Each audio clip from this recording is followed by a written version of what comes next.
क्या गुलाम नबी आज़ाद को भाजपा राज्यसभा भेजेगी? क्योंकि गुलाम नबी की फेयरवेल स्पीच के बाद और गुलाम नबी आज़ाद को जिस तरह से पीएम मोदी ने फेयरवेल स्पीच दी है, ऐसा लगता है कि वो बीजेपी के फेवरेट बन चुके हो। शायद कांग्रेस उनको इतना पसंद नहीं कर रही है और इस तरह के तमाम कयास लगाए जा रहे हैं सोशल मीडिया पे कि गुलाम नबी आज़ाद अब बीजेपी में शामिल भी होंगे और राज्यसभा भी भाजपा उनको भेजेगी। लेकिन इस बात की उम्मीद बेहद कम है कि भाजपा उनको राज्यसभा भेजेगी, क्योंकि इस बात की उम्मीद उससे भी ज़्यादा कम है कि वो कांग्रेस को छोड़ेंगे। गुलाम नबी आज़ाद को जाएंगे राज्यसभा, लेकिन शायद इस बार जम्मू कश्मीर से न जाएं, क्योंकि जम्मू कश्मीर में विधानसभा इस वक्त नहीं है, वहाँ की विधानसभा भंग है और इसीलिए वहाँ की जो 4 सीटें हैं शायद वहाँ की उन पर पेच फंसा हुआ है कि वहाँ के 4 सदस्य कैसे मनोनीत होंगे।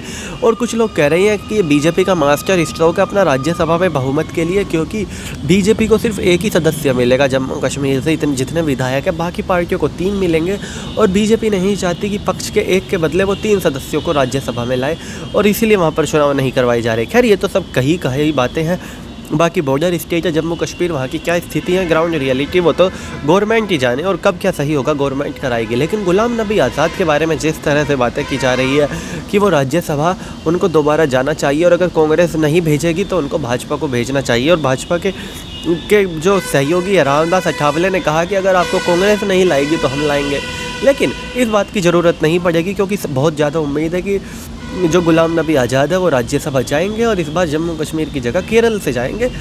पार्टी उनको केरल से चुनाव लड़ाएगी। केरल में पार्टी के पास पर्याप्त विधायक है, समर्थन के भी विधायक है, तो वो गुलाम नबी आज़ाद को राज्यसभा भेज देंगे और एक बार फिर से गुलाम नबी आज़ाद राज्यसभा में दिखाई देंगे।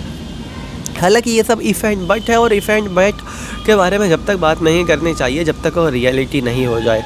तो रियल में क्या होगा ये तो आने वाला वक्त बताएगा, लेकिन फ़िलहाल के लिए गुलाम नबी आज़ाद ने राज्यसभा से विदा ले लिया है और पीएम ने जिस तरह से उनके लिए इमोशनल स्पीच दी, बहुत से पीएम मोदी का जो कट्टर सपोर्टर है वो भी नाराज़ हो गए कि आप क्यों गुलाम नबी की तारीफ़ कर रहे हैं। गुलाम नबी तो कश्मीरी पंडितों को भगाने में बहुत अहम भूमिका रखते हैं। इस तरह की बातें लोगों ने ट्विटर पर की। लेकिन ये राजनीति है, यहाँ पर कोई नेता आपस में एक दूसरे नेता के क्राइम्स को याद नहीं रखता और चाहे कोई नेता कितना भी बड़ा कुछ भी किया हो अपने जीवन काल में, राज्यसभा में जाकर वो सब आपस में भाई होते हैं, चाहे वो आपको कैमरे पर कितना भी लड़ते दिखाई दे। और वो एक तरह से एक ही परिवार होते हैं। पूरा राज्यसभा एक परिवार है, पूरी लोकसभा एक परिवार है। जब कार्रवाई चलेगी आपको वो आपस में लड़ते हुए दिखाई दे सकते हैं, लेकिन जब कैमरा ऑफ होता है वो किस तरह से परिवार है ये बात आपको शायद कभी ना पता चले। लेकिन यकीन है लोकसभा हो या राज्यसभा हो या कोई भी विधानसभा में तो बेशक एक बार को परिवार ना देखने को मिले, क्योंकि विधानसभा में विधायकों के बीच में एक ही पार्टी के विधायकों के बीच में आमतौर पर लड़ाई रहती है, लेकिन लोकसभा और राज्यसभा के सांसद एक परिवार की तरह रहते हैं और ये बात किसी से छिपी नहीं है।